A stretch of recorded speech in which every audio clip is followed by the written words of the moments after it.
As promised, joining us on the program right now is Jennifer Beals. Many of you, of course, remember her from the movie Flashdance and the changes that made in some people's lives, I think, back in the 80s. You've seen her in movies like The Book of Eli, The Bride, and she was part of really a groundbreaking program for several years on Showtime known as The L Word.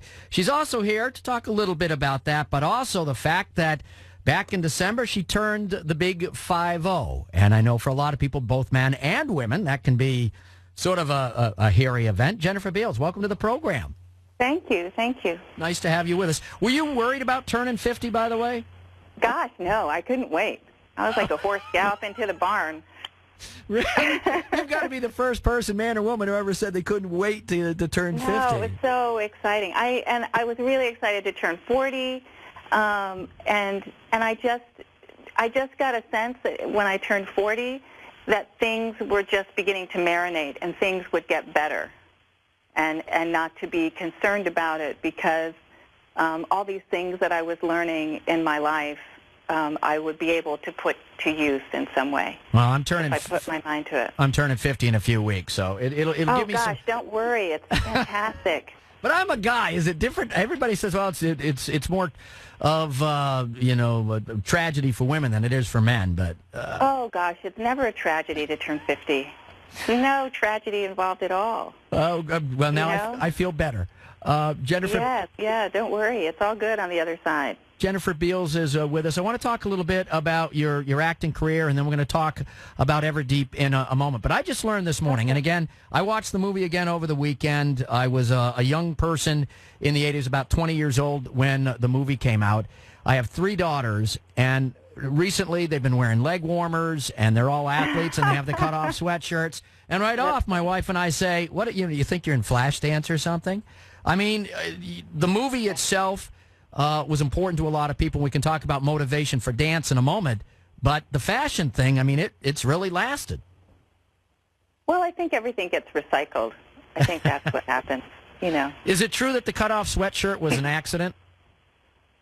Yes, it was an accident because I put my favorite sweatshirt in the dryer for too long and it shrank, and I couldn't get my head through the hole in the sweatshirt, so I decided just to cut out the hole to make it a little bit bigger. And then it became what it was. A big fashion trend.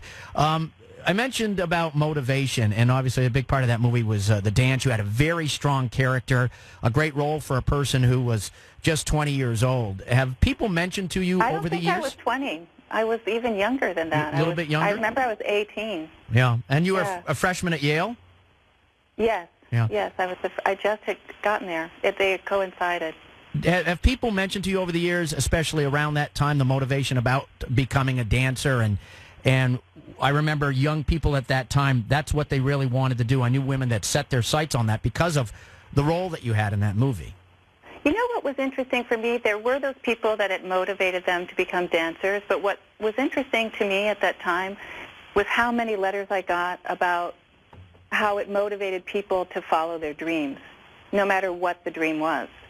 So that it wasn't necessarily for dance. I remember there was one woman who decided to go to law school because she realized that's what she really, really wanted to do. And somebody else who decided they wanted to become a doctor, and somebody else who, quit their job and became a writer. And, it was really, that was very, very interesting. Yeah, and it was a good character, a very good character, because of the strength that you had playing Alex in that particular movie. A little bit later on Showtime, you were part of what I consider a groundbreaking television show called The L Word, which dealt with gays and lesbians. Here we are now in the year 2014. Just about half the states in the U.S. allow gay marriage. Here in New Hampshire, we were the first state to allow that. But going back to The L Word, did you have concerns about playing that part, that particular type of character? And what has that done to motivate or inspire people taking on a role like that? You know what? I didn't have any concerns about it at all. And, I was really excited about the fact that I might be part of a show that would give representation to a group of people that had, up until that point, been largely invisible in terms of mainstream media representation. Mm-hmm. And I thought, gosh, isn't this amazing that somehow maybe this show will go out and some young girl who doesn't have any access to her true community and who may feel marginalized will be able to watch this show and see herself represented and see some even part of her story be told. And I thought that was really, really exciting. And as a result of being part of that show, I was introduced to so many incredible activists and so many people who were willing to stand up and tell their story and demand that their story be told. And that's a very powerful thing to be introduced to. Jennifer, tell us a little bit about Everdeep. Again, you have no reservations about turning 50. One of the reasons might be because how great you look at your age. Tell us a little bit about that and how you're able to do that. You know, the skin, the wrinkles, we all worry about it. Gosh, how do I do it? Well, I think genetically I've been handed a pretty good card, and I'm going to say that it's handed down from my father's side. No offense to my mom, but I think that's handed down from my dad's side. I've been really pretty good about my nutrition in my life, and I have a good skincare regimen. Tell us a little bit about that, what you do, and does it have to be something that you have to put so much work into, or is it easier than people think?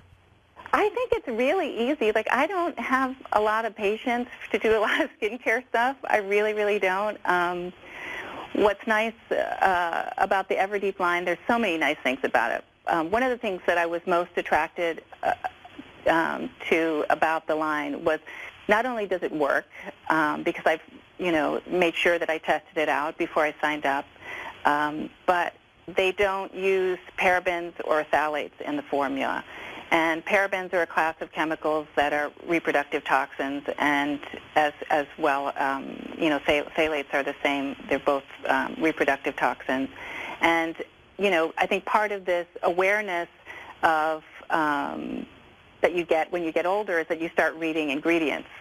And you realize that what you're putting on your skin is getting into your body. And one of the things I loved, as I said, about Everdeep is they don't use parabens, they don't use phthalates in their formula, and the formula is really based around a patented complex called algazome, which is they use this unique algae from Northern Europe, and algae is really extraordinary in that it doesn't seem to age very quickly, and algae is able to retain its moisture. And it has all this amazing complex of fatty acids, amino acids, antioxidants, vitamins, and that's the cornerstone of the Everdeep line. Well, anybody who looks... And back to your point, I'm sorry to interrupt you, but back to your point, it doesn't take any time at all. Like, it's 2 minutes. And so again, I figure I can do 2 minutes. If anybody, looking at your photos and seeing you on television or in the movies right now, and then somebody asked your age, I think most people would agree you don't look 50 years at all. And it's just remarkable. Again, people can learn more at everdeep.com. I understand what you mean about reading ingredients, but again, as a person about to turn 50, I've also learned that my eyes don't allow me to read ingredients the way they used to. And maybe the next time we talk, we'll talk about eyesight and turning 50. That's so funny. Good glasses. You got to get yourself some glasses. Some good glasses and some Everdeep. It's been very nice to meet you. We appreciate it an awful lot. Thanks for joining us on our Good Morning Show this morning. Ladies and gentlemen, Jennifer Beals. And best of luck to you. Thanks a lot for joining us. Thanks. My pleasure. It's 8:20 on 1290 WKBK on the FM at 104.1.